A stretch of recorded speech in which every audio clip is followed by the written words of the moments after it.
जय हिंद दोस्तों, एक बार फिर से स्वागत है आपका हेलो शिक्षा के ऑनलाइन प्लेटफॉर्म पर। दोस्तों एसएससी एमटीएस की एग्जाम लगातार चल रही है और इस एग्जाम में हमारे द्वारा जो भी सीरीज चलाई जा रही है जिसमें एग्जाम में पूछे गए क्वेश्चंस की एक मेमोरी बेस्ड क्वेश्चन की श्रृंखला लगातार जिस दिन एग्जाम रहता है मैं अपने लेकर आता रहा हूं पहले भी।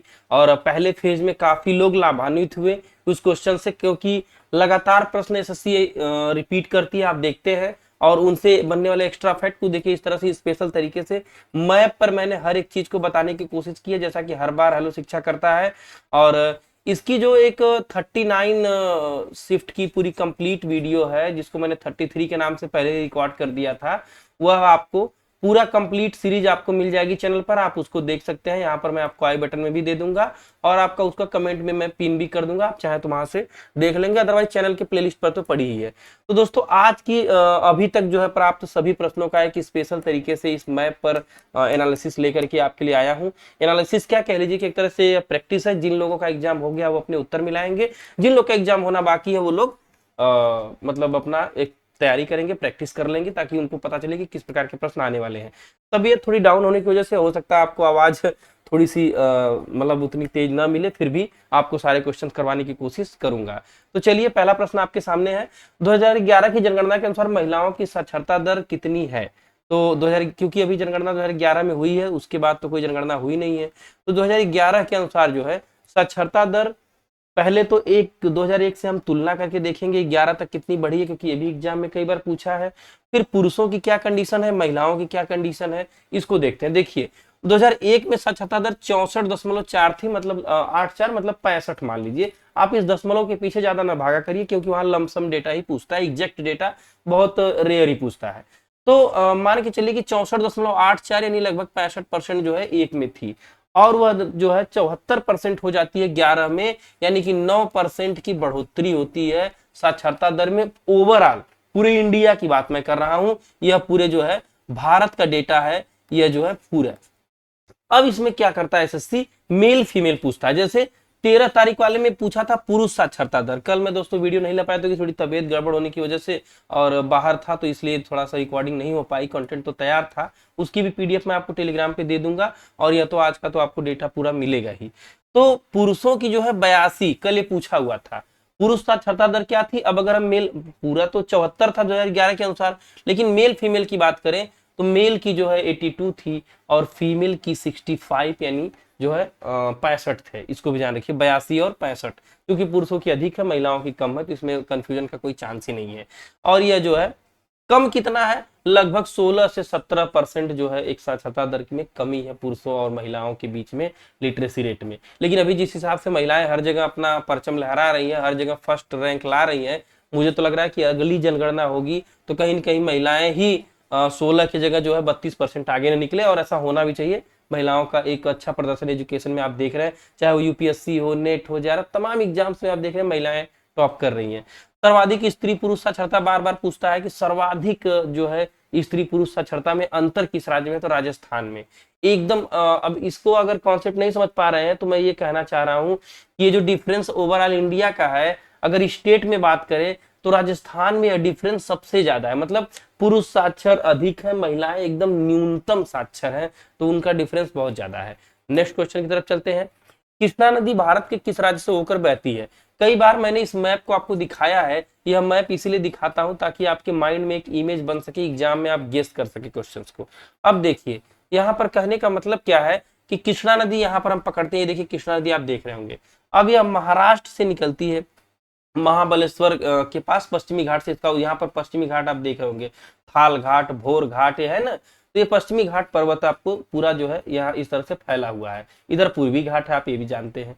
तो महाराष्ट्र से आपकी कृष्णा नदी निकल रही है, तो महाराष्ट्र से निकलकर कर्नाटक से होते हुए तेलंगाना को क्रॉस करते, आंध्र प्रदेश से गुजरते और बंगाल की खाड़ी में जो है एक स्थान आपके सामने है, हमसला देवी में यह गिर जाती है। आंध्र प्रदेश में एक लोकेशन हमसला देवी वहां का एक है, ये बहुत पूछता नहीं है। मेनली महाराष्ट्र, कर्नाटक, तेलंगाना और आंध्र प्रदेश, इन चारों राज्यों को याद रखेंगे। महाराष्ट्र से इसका उद्गम है, कर्नाटक से होते हुए तेलंगाना, आंध्र प्रदेश जो है की यात्रा तय करते हुए आंध्र प्रदेश में जाकर अपना उद्गम बंगाल की खाड़ी में यह जो है गिरती है। इसको समझेंगे। अब इसी के ऊपर आप, और इसी कृष्णा पर नागार्जुन सागर बांध भी है, क्योंकि मैंने ट्रिक बताया, कृष्णा के साथ, कृष्ण के साथ कौन रहते हैं, कृष्ण के साथ दोस्तों अर्जुन रहते हैं। जब कृष्ण के साथ अर्जुन रहते हैं तो अर्जुन सागर बांध कृष्णा नदी पर रहेगा। और एक नदी आपको यहाँ पर दिख रही होगी, गोदावरी। दक्षिण भारत की आपको सबसे लंबी नदी, देखिए सीधा सा देखिए, याद करने की जरूरत नहीं है, नॉर्मली देखिए, एक सबसे लंबी रिवर बेसिन आपको दिख रही होगी, गोदावरी नदी। तो यह वृद्ध गंगा दक्षिण भारत की, या दक्षिण भारत की गंगा इसे कहा जाता है। कावेरी नदी यहाँ पर देखिए मैट्टूर बांध है, कावेरी नदी नीचे आपको दिख रही होगी तेलंगाना साइड में, कावेरी नदी यहाँ पर है और मैट्टूर बांध इस पर बना हुआ है, ये भी कई बार पूछा है। और कृष्णा नदी पर समुद्रम जलप्रपात वगैरह भी यहाँ पर है, इसको ध्यान रखेंगे। और एक पूछता है अरब सागर में गिरने वाली नदियां, जिसमें नर्मदा है, ताप्ती है और इधर माही है। अब इनका क्या है कि विंध्याचल पर्वत देखिए है, यहाँ से इसका उसको उद्गम हो रहा है, विंध्याचल पर्वत और सतपुड़ा पहाड़ियों के बीच से नर्मदा निकलती है। ऊपर विंध्या पर्वत और नीचे सतपुड़ा पहाड़ी, इन दोनों के बीच से भ्रंश घाटी से बहती हुई नर्मदा निकलती है और अरब सागर में गिरती है। और यही सतपुड़ा से होते हुए ताप्ती इसी के पैरेलल बहती है, ये भी अरब सागर में गिरती है। यह नदियां जो है डेल्टा नहीं बना करके एस्चुरी बनाती हैं, इनको भी जरा सा आप ध्यान रखेंगे। महानदी यहाँ पर है, महानदी को भी जरा याद रखेंगे, महानदी हीराकुंड बांध इसी महानदी पर है, इसको भी हम ध्यान रखेंगे, एग्जाम में पूछता है। नेक्स्ट क्वेश्चन की तरफ चलते हैं। चंद्रमा का पृथ्वी को होना चाहिए, सॉरी यहाँ पर मात्रा, चंद्रमा को पृथ्वी का चक्कर लगाने में कितने दिन लगते हैं, समझिएगा, कॉन्सेप्ट समझेंगे पूरा क्लियर हो जाएगा। आप समझिए, कोई भी प्लैनेट हो या फिर आप समझ लीजिए कि उसका सैटेलाइट हो, वह एक तो अपने अक्ष पर घूमता रहता है और एक जिस कक्षा में वह होता है उस कक्षा में घूमता रहता है। कैसे? अब यहाँ पर देखिए बहुत मजेदार ग्राफिक्स मिल गया है गूगल के माध्यम से। अब देखिए होता क्या है कि जैसे ये पृथ्वी है, एक तो यह अपने अक्ष पर घूम रही है, 24 घंटे में घूम जा रही है, जिससे दिन रात हो रहा है, आप समझ रहे हैं। एक यह पूरे सूर्य का चक्कर लगा रही है, तो एक तो होता है जो है परिक्रमा, तो पूरे सूर्य की को घूम रही है तो परिक्रमण होता है, अपने ही अक्ष पर घूम रही है तो परिभ्रमण होता है। भ्रमण माने अपने ही अक्ष पर घूमना, परिक्रमण माने कि पूरे सूर्य का चक्कर लगा रही है। तो परिक्रमा करने में आप समझ जैसा कि पा रहे होंगे कि इसको पूरे सूर्य का, पूरे इस जो है अपने इस अक्ष का चक्कर लगाने में, इस कक्षा में घूमने में 365 दिन लग जाता है। लेकिन अपने ही स्थान पर एक राउंड घूम जाने में, जैसे आप उत्तर की तरफ मुंह करके घूमे हैं, एक राउंड घूमकर फिर उत्तर की तरफ आ जाइए मुंह करके, तो 24 घंटा पृथ्वी को लगता है। सेम उसी प्रकार चंद्रमा है दोस्तों, इजी वे में समझिएगा, बहुत टफ में नहीं। चंद्रमा पृथ्वी का चक्कर लगाता है, आप जैसा कि जानते हैं। तो अब पूरे पृथ्वी की कक्षा को इस तरह से गोल गोल घूमने में, पूरे पृथ्वी की कक्षा के चारों तरफ घूमने में इसे 28 दिन लग जाते हैं, बात समझिएगा। और सेम 28 दिन में ही यह अपने अक्ष पर भी घूमता है। मतलब एक यहाँ पर 27.6 घंटे दिया है, 27.3 दिया है, यह एग्जैक्ट डेटा दिया गया है, लेकिन एग्जैक्ट नहीं पूछता है, हमेशा जो है लमसम 28 ही ऑप्शन में रहता है। क्योंकि अगर एग्जैक्ट पूछे तो मैंने यहाँ पर देखिए दे रखा है 27 और 27, मतलब लगभग 27.6 घंटे में यह परिक्रमा कर लेता है चंद्रमा, और 27.3 में अपने अक्ष पर घूम जाता है। मतलब जितनी देर में वह परिक्रमा करता है, बड़ा एक कह लीजिए कि एक कॉम्बिनेशन इसका बड़ा अच्छा है, उतनी ही देर में यह जो है पूरा एक चक्कर पृथ्वी का भी लगा लेता है। इसलिए आपको चंद्रमा का एक साइड हमेशा दिखता रहता है, क्योंकि जितनी देर में वो घूमता रहेगा उतनी देर में आपको एक तरफ जो है उसका एक साइड तो हमेशा ही आपको दिखता रहेगा। समझिएगा कॉन्सेप्ट को, इस ग्राफिक को देखिएगा। और चंद्रमा पे आप जानते हैं कि गुरुत्वाकर्षण 1/6 है, पृथ्वी का बहुत कम गुरुत्वाकर्षण ग्रेविटी है, यही कारण। और इसके बाद आप यहाँ पर देखिए जो है 27.6 घंटे में परिक्रमा होती है, और अगर परिभ्रमण की बात करें तो 27.3 दिन में होता है। और चंद्रमा जो है यही कारण है कि चंद्रमा का एक ही हिस्सा फेस हमेशा पृथ्वी को दिखता रहता है, मैंने आपको बताया ही। और सूर्य की बात करें तो 27 दिन में सूर्य भी ऐसे अपने उस पे कह लीजिए कि रेडियस पे अपने अक्ष पर घूम जाता है, एक चक्कर पूरा कर लेता है, ये भी दिया गया है यहाँ पर। बड़ा मजेदार ग्राफिक्स है, यहाँ से लगभग 4 से 5 प्रश्न बनते हैं दोस्तों। पृथ्वी कितनी देर में सूर्य का पूरा करती है? 365 दिन एक साल में। और पृथ्वी अपने अक्ष पर 24 घंटे में घूम जाती है, जिससे दिन रात होता है।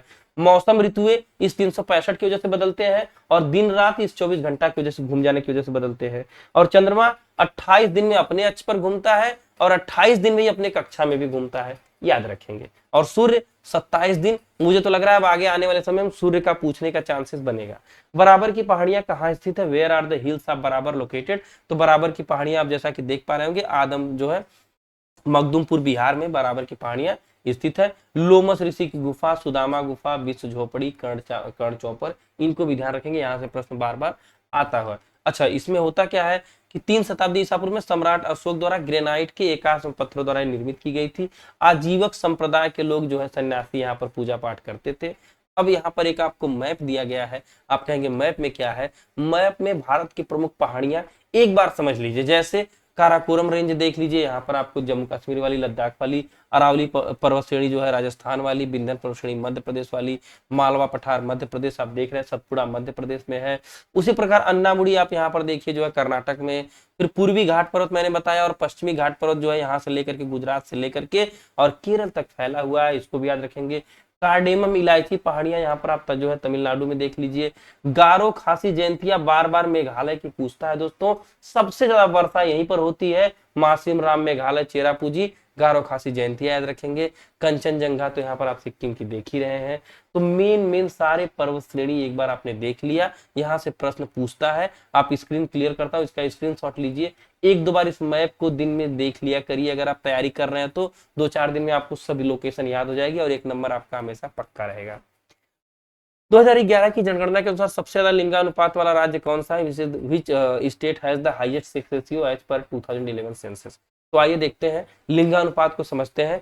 1000 पुरुष हैं, उनके सापेक्ष महिलाओं की गिनती कितनी है, संख्या कितनी है, उसी को सेक्स रेशियो कहा जाता है, लिंगानुपात। मतलब 1000 मेल पर फीमेल की संख्या क्या है, इसी को जो है लिंगानुपात कहेंगे दोस्तों। अब समझिए होता क्या है, एसएससी राज्यों में अलग पूछता है, केंद्र शासित प्रदेशों में अलग पूछता है।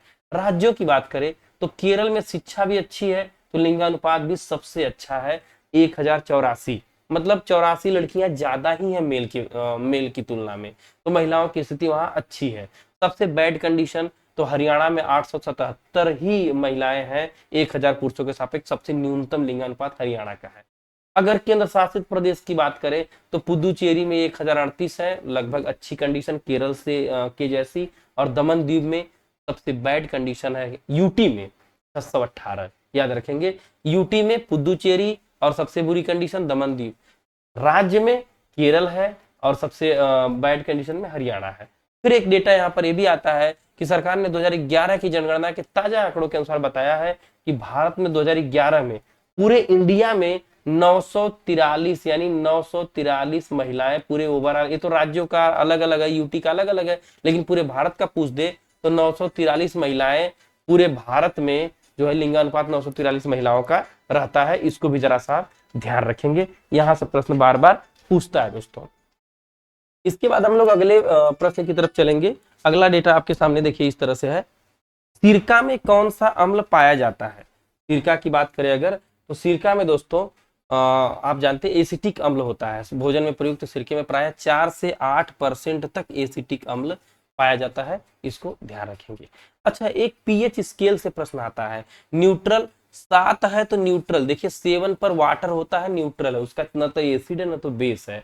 और जैसे ही 7 से नीचे जाते जाएंगे वह एसिडिक होता जाएगा। नींबू खट्टा होता है ना, देखिए एसिडिक की तरफ, गैस्ट्रिक एसिड। एप्पल का juice 3 pH scale, tomato juice 4 है, मिल्क की बात करें तो 6 है। बार बार ऐसे पूछता है ना। अंडे की बात करें तो अब ये बेस की तरफ जो है होता जाएगा, हल्का इसका मीठापन टेस्ट आता जाएगा, जो है 8 है, मोटा भी मतलब ये रहेगा एक तरह से।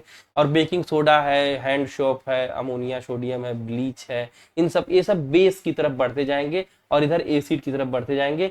1 से लेके 14 तक जो है पदार्थों को मापा जाता है, जो है पीएच मान बनाया गया है एसिड और बेस को मापने के लिए, इसको ध्यान रखेंगे।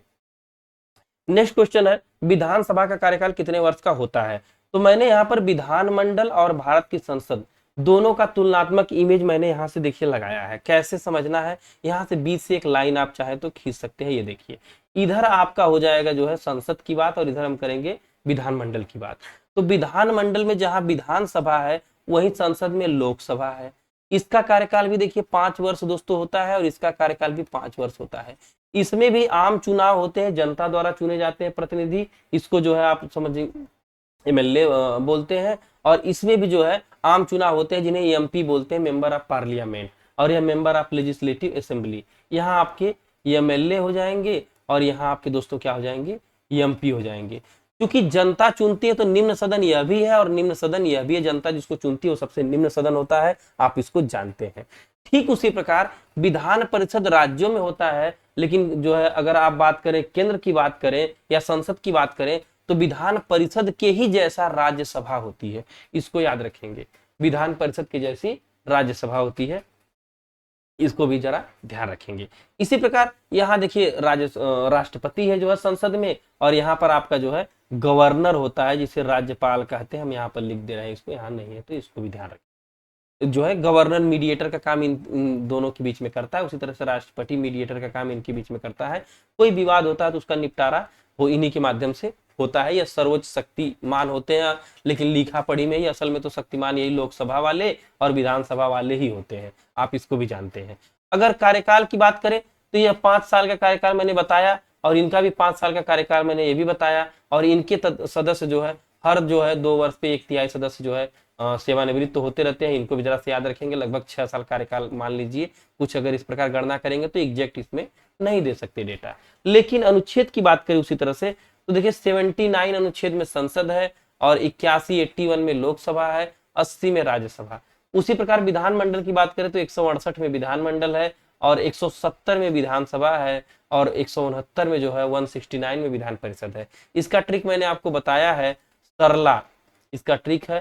संसद में स से संसद और र से राज्यसभा, ल से लोकसभा। 79, 80, 81।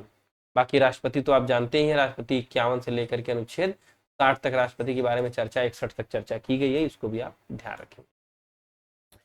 टोक्यो ओलंपिक 2020 में भारत ने कितने मेडल्स जीते थे? कितने मेडल्स जीते थे? 1, 2 का 4। आप बार बार इसको ऐसे याद रखेंगे। 1 गोल्ड जीता था, 2 सिल्वर जीता था, और 4 ब्रॉन्ज मेडल जीता था। भाला फेंक नीरज चोपड़ा ने अपना करतब दिखाया था 2020 में। आप जानते हैं गोल्डन बॉय इन्हें कहा जाता है, तथा जो है भाला फेंकने में इन्होंने पहली बार जो है गोल्ड मेडल जीता था। गोल्ड इन्हीं का है जो आप देख रहे हैं, 1 गोल्ड। 7 पदक इन्होंने जीता था पूरे भारत ने, सारे खिलाड़ियों ने मिलकर। द व्हाइट टाइगर के लेखक कौन है? दोस्तों एक अरविंद अडिग है जिनका उपन्यास है, बार बार इनसे प्रश्न पूछ रहा है। द व्हाइट टाइगर का कभी किसी अलग का, तो कभी इनके कहाँ के रहने वाले हैं, इनको जरा सा आप याद रखेंगे। अरविंद अडिगा, अरविंद अडिगा के एक उपन्यास है द व्हाइट टाइगर। यहाँ से प्रश्न बार बार आ रहा है, इसको भी जरा ध्यान रखेंगे, मैंने एक्स्ट्रा फैक्ट दे रखा है। नेक्स्ट प्रश्न है, किताबुल हिंद पुस्तक किसके द्वारा लिखी गई थी? शायद ये जो है किताब अलबरूनी की कल भी पूछा था। अब ये इंपॉर्टेंट है, कई बार पूछ चुका है। किताबुल हिंद की बात करें तो अलबरूनी जो है एक पुस्तक लिखते हैं किताबुल हिंद, इसको ध्यान रखेंगे। अब समझिए, इब्न बतूता, इब्न खालदून तथा मोहम्मद अल इदरीसी, इनकी पुस्तक भी, और ये क्या थे इनके बारे में पूछता है। इब्न बतूता की बात करें तो इब्न बतूता एक मुस्लिम मोरक्को का विद्वान था, तथा इसकी पुस्तक का नाम रेहला है। कई बार पूछा है, अरबी में लिखी गई, 14वीं शताब्दी में है इब्न बतूता। तथा इब्न खालदून की बात करें तो अरब समाजशास्त्री और दार्शनिक इतिहासकार है। समाजशास्त्र और अर्थशास्त्र और जनसांख्यिकी की आधुनिक विषयों पे यह जो है काम करते हैं। मोहम्मद अल इदरीसी की बात करें तो इनकी अगर बात करें तो अबू अब्दुल्ला मोहम्मद अल इदरीसी, तो पूरा नाम है कभी पूछेगा नहीं। यह एक अरब मुस्लिम भूगोलवेत्ता थे, इनको जरा सा ध्यान रखेंगे क्योंकि इनसे प्रश्न टफ बना रही है तो टफ, लेकिन आपको थोड़ा ध्यान रखना पड़ेगा। एसएससी यहाँ से प्रश्न पूछ रही है। ये देखिए आए दिल है मुश्किल, यहाँ से भी प्रश्न आया हुआ था। अरिजीत सिंह इसके जो है गायक हैं, कौन से इसके सिंगर है यह पूछा हुआ था। यहाँ पर तो आप इसको अच्छे से जानते हैं। कजरी लोकगीत निम्न में से किस राज्य से संबंधित है? तो कजरी दोस्तों उत्तर प्रदेश के बहुत ही फेमस लोकगीत है। इस तरह से आप देखते हैं सावन के महीने में कजरी गाई जाती है, बरसात के महीने में यहाँ पर जो है बादल छा जाते हैं, बारिश का मौसम आ जाता है। अरे नहीं, ऐसा भी नहीं सोचिए, एकदम रोमांटिक ही रहता है कजरी। आपका भी शादी होगा तो ऐसे कजरी गाती हुई लोग दिखेंगे, आप उनको देखिएगा। लेकिन उसके पहले आपको एग्जाम क्रैक करना पड़ेगा, बिना एग्जाम कोई कजरी गाने वाला नहीं है आपके लिए, ध्यान रखिए। कजरी लोकगीत का उपयोग अक्सर जो है अपने प्रेमी के प्रति एक लालसा का वर्णन के लिए किया जाता है, क्योंकि गर्मियों में आसमान में काले मानसून वगैरह, तो एडिटर हमारे हैं जो कुछ अलग ही लेवल पे लिखते रहते हैं, कभी कभी उनका मूड जरा दूसरे रेंज में आ जाता है, इस पे ध्यान नहीं देंगे। कजरी लोक नृत्य उत्तर प्रदेश का है। भांगड़ा गिद्धा पंजाब वाला भी बार बार पूछता है, इसको भी ध्यान रखेंगे, वहां से भी प्रश्न बार बार आते हैं। तथा लावड़ी तमाशा महाराष्ट्र भी पूछा है। एकदम से दोस्तों, क्योंकि एनालिसिस कराते कराते मुझे तो ये समझ में आ गया कि एमटीएस किन प्रश्नों को बार बार पूछ रहा है। मौर्य साम्राज्य का सबसे दक्षिणतम छोर कौन सा था? तो अब ऑप्शन में क्या दिया था दोस्तों, उससे संबंधित है दोस्तों। लेकिन पूरे मौर्यन इंपायर का मैप आप देखिए, मौर्य इंपायर 265 बीसी में मौर्य आप जानते हैं धनानंद के शासन को उखाड़ फेंक जो है चंद्रगुप्त और उसके गुरु चाणक्य ने मिलकर के मौर्य साम्राज्य की स्थापना की, क्योंकि इसके पहले नंद वंश का शासक था। पाटलिपुत्र जो इसकी राजधानी थी, मगध आप जानते हैं, मगध के उत्कर्ष में आपने पढ़ा होगा। लेकिन पूरे भारत पर जो पिंक कलर जहां जहां दिख रहा है, यह पूरा आपका मौर्य साम्राज्य था। अब ऑप्शन में क्या दिया था आप देखिएगा। फिलहाल दक्षिणतम छोर की बात करें तो आप देख रहे हैं पुलिंदास है और सत्यपुत्रास है, यह दक्षिणतम छोर में आ जाएगा। वांगा देखिए, और यहाँ पाटलिपुत्र राजधानी है, सिंधु है ना, खांडहार है, फिर गंधार है, तक्षशिला जिसको तक्षशिला गांधार, ये उत्तर में आ जाएगा। तो उत्तर की बात यहाँ करें, गांधार है, फिर वांगा है, इधर जो है आपका सत्यपुत्रा है। तो ये तो था, लेकिन ऑप्शन मिलता तो थोड़ा इसमें मजा आता। फिलहाल मैप से आप समझ सकते हैं जो भी उत्तर है। अगर किसी ने दिया हो, ऑप्शन याद हो तो कमेंट हमें जरूर करिएगा। दोस्तों कंटेंट पसंद आ रहा हो तो प्लीज वीडियो को लाइक करिए, चैनल को अगर अभी तक सब्सक्राइब नहीं तो सब्सक्राइब जरूर करिए। हम लगातार आपके लिए कंटेंट लाते रहेंगे, तथा एसएससी से संबंधित सारे GK GS, police, bank, railway, जितने भी आपके एग्जाम्स होने हैं, जीके जीएस का स्पेशल एनालिसिस हेलो शिक्षा आपके लिए लेकर आता रहा है हमेशा। तथा मैंने स्टैटिक जीके को इजी वे में भी कराया है, तथा सब कुछ फ्री है। आल शिफ्ट का भी आपको मिलेगा, चाहे सीएमटीएस का हो, चाहे एएसआई का हो, चाहे एसएससी सीजीएल सीएचएसएल का हो, आल शिफ्ट का डेटा आपको हमारे चैनल पे पड़ा हुआ है। रेगुलेटिंग एक्ट किस वर्ष पारित किया गया था? तो भारत का संवैधानिक विकास एक चैप्टर है जिसमें 1773 में रेगुलेटिंग एक्ट पारित करने की बात की जाती है। पहली बार संविधान की नींव कह लीजिए कि यहीं से रखी जाती है, जो है अंग्रेजों द्वारा। रेगुलेटिंग एक्ट यहीं से नियम कानून लिखा पढ़ी में बनने लगते हैं। इसके बाद 1784 पिट्स इंडिया एक्ट, फिर 13 का अधिनियम आता है, 33 का चार्टर आता है, फिर 53 का चार्टर आता है, फिर 1857 की क्रांति के बाद 58 का अधिनियम आता है, जब वायसराय बन जाता है, जो गवर्नर जनरल को वायसराय कहते हैं। फिर 61 का अधिनियम आता है।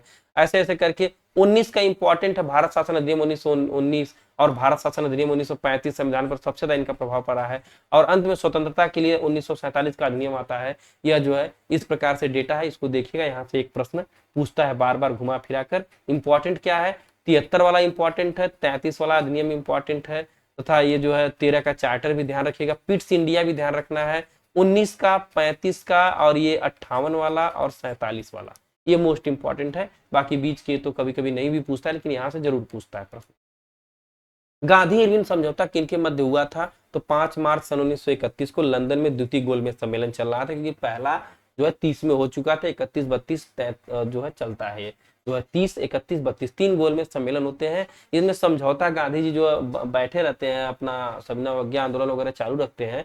तो इनमें समझौता क्या होता है? गांधी और इरविन के बीच, ये देखिए इरविन है और यह गांधी है। दैनिक भास्कर की खबर आपके सामने लगाया हूँ, आज के इतिहास सेक्शन से छापते हैं, बहुत अच्छी अच्छी बातें। गांधी इरविन समझौता में होता क्या है कि दांडी मार्च के राजनीतिक बंदियों को रिहा करने के लिए तैयार हो जाते हैं। भारतीयों को फिर से मिला नमक बनाने का हक, चूंकि नमक कानून तोड़ देते हैं दांडी यात्रा करके, आप जानते हैं। आंदोलन के दौरान हुए त्याग पत्र को अस्वीकार कर देते हैं। आंदोलन में जब्त की गई संपत्ति को अंग्रेज लौटा देते हैं। और इसी समय जो है भगत सिंह की फांसी वाली भी बात होती है, जैसा कि विवाद बार बार होता है कि उन्होंने मांग क्यों नहीं की, क्यों की, या फिर उन सब टॉपिक का वह भी दौर यही था। तो गांधी और इरविन के बीच जो है तत्कालीन वायसराय लॉर्ड इरविन थे, इनके बीच में समझौता होता है। आप इसको भी जरा ध्यान रखेंगे। महिला एशिया कप 2022 का विजेता कौन है? तो इंडिया है। इंडिया विंस बाय 8 विकेट, जो है 71 रन बनाकर 2 विकेटों में इंडिया जीत जाती है महिला एशिया विश्व कप। ध्यान रखेंगे। मौसमी बेरोजगारी क्या है? अनएम्प्लॉयमेंट से प्रश्न पूछता है दोस्तों। मौसमी बेरोजगारी ऐसी स्थिति है जिसमें किसी विशेष मौसम में काम हो, जैसे अब इस समय गर्मी है तो आम का सीजन है, तो आम व्यापारी खूब कमा रहे हैं, लेकिन सीजन चला गया तो उनके पास कोई पता चले कि नहीं मिले। कुछ ऐसा मौसम बरसात में, जैसे कुछ लोग देखिए बरसात में, तो बरसात है तो मछली पकड़ने वाले हैं, बारिश के मौसम में खूब उनका व्यवसाय चल रहा है। या फिर कह लीजिए कि छाता बेचने वाले हैं, बरसात में अच्छा कमा रहे हैं। कोरोना काल आया तो खूब मास्क बेच रहे थे, मास्क के कारखाने, सैनिटाइजर, अब मास्क सैनिटाइजर विलुप्त। तो यही मौसमी बेरोजगार, एक मौसम के चक्र से उत्पन्न रोजगार, और जब मौसम बदल जाए तो रोजगार खत्म हो जाए तो मौसमी बेरोजगारी हो जाती है। बेरोजगारी के प्रकारों को यहाँ देखिए दिखाया गया है कि विकसित देश और अल्प विकसित देश। विकसित देश में एक चक्री बेरोजगारी और एक घर्षणात्मक बेरोजगारी। घर्षणात्मक और चक्री में क्या है कि एक समय रोजगार मिलना, मौसमी टाइप का कुछ, और एक समय रोजगार न मिलना। और घर्षणात्मक का भी वही काल है कि एक रोजगार दूसरे रोजगार को खा जाना, जैसे रेडियो था, घड़ी थी, मोबाइल आ गया, सबको खा गया, ये घर्षणात्मक। उसी प्रकार से अल्प विकसित देशों में ग्रामीण क्षेत्रों में अलग प्रकार की बेरोजगारी है और शहरी में अलग है। ग्रामीण में प्रच्छन्न बेरोजगारी और मौसमी है। खेती में प्रच्छन्न भी है और मौसमी भी है। प्रच्छन्न माने छिपी हुई, जैसे ये लोग देखिए, इतने लोग इस खेत में काम पर लगे हैं, लेकिन अगर बरसात हो जाए तो काम बंद हो जाएगा। प्लस यहाँ पर इतने लोग न रहे तो भी काम हो जाएगा, कम लोगों में भी हो जाएगा। तो ये प्रच्छन्न और मौसमी बेरोजगारी का एक अच्छा उदाहरण एक ही इमेज है। महिलाएं भी हैं, बच्चे भी हैं, बूढ़े भी हैं, पुरुष है, सब लोग लगे हैं। काम 5 लोगों का है और लगे 13 लोग। यही है आपकी प्रच्छन्न बेरोजगारी। लेकिन अभी मौसम बदल जाए, काम बदल जाएगा, नहीं मिलेगा। ये भी मौसमी बेरोजगारी भी यहाँ से परिभाषित हो रही है। और उसी प्रकार शहरों में औद्योगिक बेरोजगारी, उद्योग धंधे और शिक्षित बेरोजगारी, पढ़ाई लिखाई करने के बाद भी रोजगार न मिलना शिक्षित बेरोजगारी है। उद्योग धंधों का बदल जाना औद्योगिक बेरोजगारी है। यह भी ध्यान आप देंगे, यहां से प्रश्न आता है। नेक्स्ट क्वेश्चन की तरफ चलिए दोस्तों। संविधान के किस अनुच्छेद के तहत मौलिक कर्तव्य का प्रावधान है? तो बार बार बताता हूं कि 42वां संविधान संशोधन अनुच्छेद 1976 में सरदार स्वर्ण सिंह समिति की सिफारिश पर भाग 4 में अनुच्छेद 51A में जो है शामिल किया गया था। मूल रूप से मौलिक कर्तव्यों की संख्या 10 थी। बाद में 86वें संविधान संशोधन द्वारा 2002 में जो है एक और मौलिक कर्तव्य जोड़ दिया जाता है। इसको ध्यान रखेंगे। लोकसभा चुनाव में एक व्यक्ति अधिकतम कितनी सीटों से चुनाव लड़ता है? 2 सीटों से। यह भी प्रश्न पूछा हुआ है। राज्य निदेशक जो है संविधान किस भाग में है? 36 से 51 अनुच्छेद है। और भाग की बात करें तो भाग 4 में इनका वर्णन किया गया है। यहां से प्रश्न आया है, ध्यान रखेंगे। स्कैन टेलीग्राम और क्यूआर कोड के माध्यम से आपको वीडियो प्रोवाइड की जाएगी जहां पर। तथा अभी तक आपने वीडियो को लाइक नहीं किया तो लाइक करें, कमेंट में जय हिंद लिखें, वीडियो को शेयर करें तथा चैनल पर नए हैं तो प्लीज सब्सक्राइब करके हमें अपना मोटिवेशन दे। मिलते हैं कल तक इसी तरह से किसी इंटरेस्टिंग क्लास में। तब तक के लिए जय हिंद, जय भारत।